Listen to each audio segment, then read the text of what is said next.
ఒక 10% లైఫ్లో ఏది కావాలన్నా కొనుక్కోగలుగుతారు. ఎందుకు అంటే వాళ్ళ వెనక ఆస్తులు ఉంటాయి, లేదా వాళ్ళ పేరెంట్స్ బిజినెస్లు చేస్తూ ఉంటారు. సో వాళ్ళకి ఎవ్రీథింగ్ పాసిబుల్. ఓకే, అవసరమైతే ఒక పెద్ద కార్ కొనుక్కోగలుగుతారు, లేకపోతే ఇంకేదైనా బైక్ కొనుక్కోగలుగుతారు, లేకపోతే ఇంకేమైనా ఏ వస్తువులు కావాలన్నా ఈజీ కొనుక్కోగలుగుతారు. అబ్రాడ్ వెళ్ళి హాలిడేకి ఎంజాయ్ చేసి రాగలుగుతారు. సో చాలామంది ఫుల్గా తిరుగుతూ ఉంటారు హాలిడేస్కి అటు ఇటు. ఏంటి అంటే వాళ్ళ వెనక ఫైనాన్షియల్ సపోర్ట్ అనేది ఉంది. కానీ ఏ సపోర్టు లేకుండా పొద్దున లేస్తే రెక్కాడితే కానీ డొక్కాడనే జీవితం ఏంటంటే సగటు మధ్యతరగతి వాడిది. అసలు మధ్యతరగతి వాడి బతికే అటు ఇటు కాకుండా ఉంటుంది అనమాట. అటు హయ్యెస్ట్ కోరికలు తీర్చుకోలేరు, అట్ ది సేమ్ టైము ఈ చిన్న చిన్న వాటికి వెళ్ళలేరు. ఎందుకు అంటే కొంత ఏదో ఒక ఇప్పుడు ఫర్ ఎగ్జాంపుల్ 1,00,000 పెట్టి బైక్ కొనుక్కోవాలని ఉంటుంది, అది కొనుక్కోలేకపోవచ్చు. కానీ అట్ ద సేమ్ టైము చిన్న బండి కొనుక్కోవాలంటే మనసు ఒప్పదు. సో ఇలాంటి వాటి అన్నిటి మధ్య ఊగిసలాడుతూ ఉంటుంది మధ్యతరగతి లైఫ్. సో ఏంటంటే ప్రస్తుతము ఈ సోషల్ మీడియా వచ్చిన తర్వాత కెరీర్ మీద ఫోకస్ అనేది తగ్గించారు యంగ్ జనరేషన్. దాంతో ఏంటంటే వీళ్ళు జాబ్ కొట్టే టైంకి మార్కెట్ అంతా ఎక్కడో ఉంటుంది, టెక్నాలజీ అంతా ఎక్కడో ఉంటుంది, వీళ్ళకి జాబ్ రావట్లేదు అనమాట. సో ఈ పర్టికులర్ వీడియో ఏంటంటే మీరు కెరీర్ మీద ఎంత ఫోకస్ చేస్తున్నారు, సో దానివల్ల మీకు ఎంత ఉపయోగం ఉంది అనేది ఈ వీడియోలో నేను మాట్లాడతా. మీరైతే లాస్ట్ వరకు చూడండి, very important video. Hi hello, నా పేరు Yoganand, welcome to Yogi view point. So నా ఛానల్కి ఏమైనా ఫస్ట్ టైం వచ్చినట్టుంటే సబ్స్క్రైబ్ చేసుకోండి, అలాగే నా వీడియోలో నచ్చితే లైక్ చేయండి, షేర్ చేయండి. ఫస్ట్ ఆఫ్ ఆల్ ఏంటంటే మధ్యతరగతి వాడికి ఉండేటువంటి ఒకే ఒక ఆయుధం ఏంటయ్యా అంటే ఉద్యోగం. ఓకే, దాన్ని జాగ్రత్తగా మెయింటైన్ చేసినంతకాలం మనం జాగ్రత్తగా ఉంటాం అన్నమాట. ఎప్పుడు కానీ ఏదన్నా సిచ్యువేషన్లో కానీ అది కానీ మన దగ్గర నుంచి పోయిందనుకోండి, ఆయుధం అయిపోయింది మన పరిస్థితి. ఎందుకంటే నెలగానే ఉండేటువంటి ఖర్చులు అవి ఎంతనా కానివ్వండి, ఏమన్నా కానివ్వండి, ఆ ఖర్చులు ఆ జీతము ఈ రెండిటికి బ్యాలెన్స్ చేస్తూ బతుకుతూ ఉంటారు అన్నమాట. ఎంతో కొంత సేవింగ్ అనేది కొంతమంది చేస్తూ ఉంటారు, అంటే ఉన్న ఖర్చుల్ని బట్టి మనకి మిగిలేదాన్ని బట్టి కొంత సేవింగ్స్ అనేది చేస్తూ ఉంటాను. సో ఇప్పుడు ఆ సేవింగ్ చేసే సిచ్యువేషన్ లేకపోయినా కానీ అట్లీస్ట్ ఆ ఖర్చులు అయితే వెళ్ళిపోతూ ఉంటాయి అన్నమాట.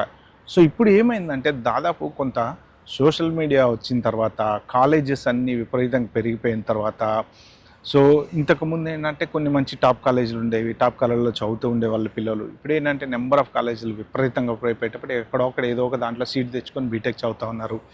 ఏంటంటే కొంత కెరీర్ మీద ఫోకస్ అనేది తగ్గింది చాలామందికి.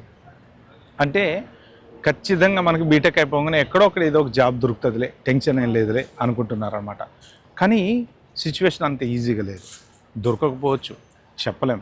ఇప్పుడున్న పరిస్థితుల్లో జాబ్ దొరకడం చాలా కష్టంగా ఉంది.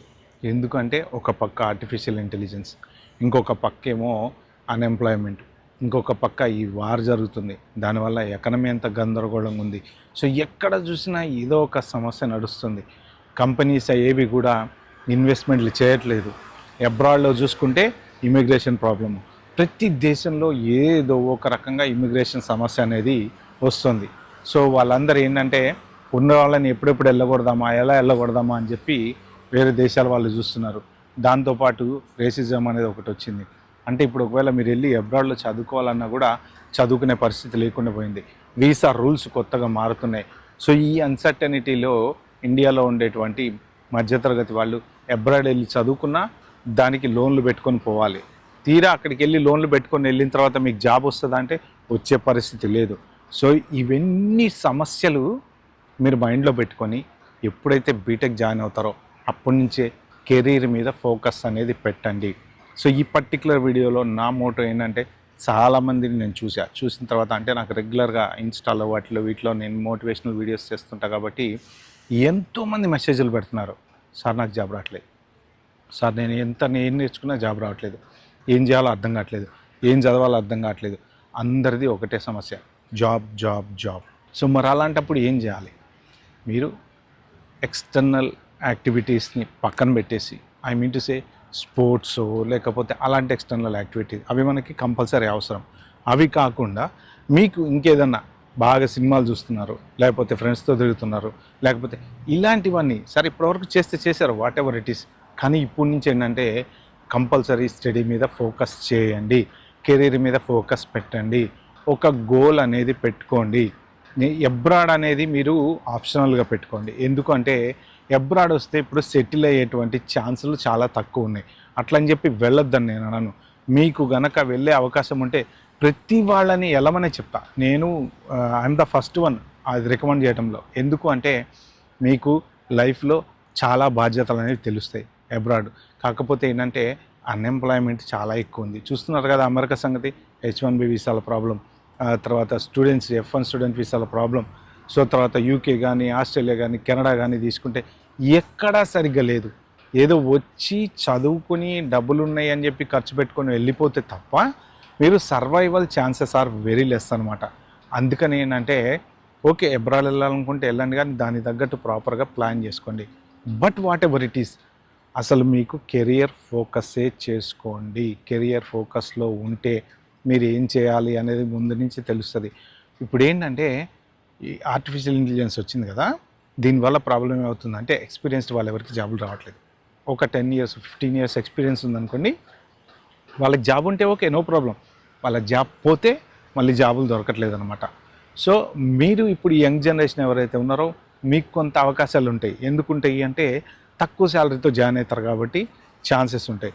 బట్ స్టిల్ యంగ్ జనరేషన్కి కూడా చాలామందికి జాబులు దొరకట్లేదని చెప్పి చూస్తున్నారు కదా. మొన్న లయోలా కాలేజీది పెడితే ఎంతమంది దగ్గర 5 నుంచి 10,000 మంది లైన్లో ఇట్లా జనాలు ఇట్లా గుంపుగా ఉన్నారన్నమాట.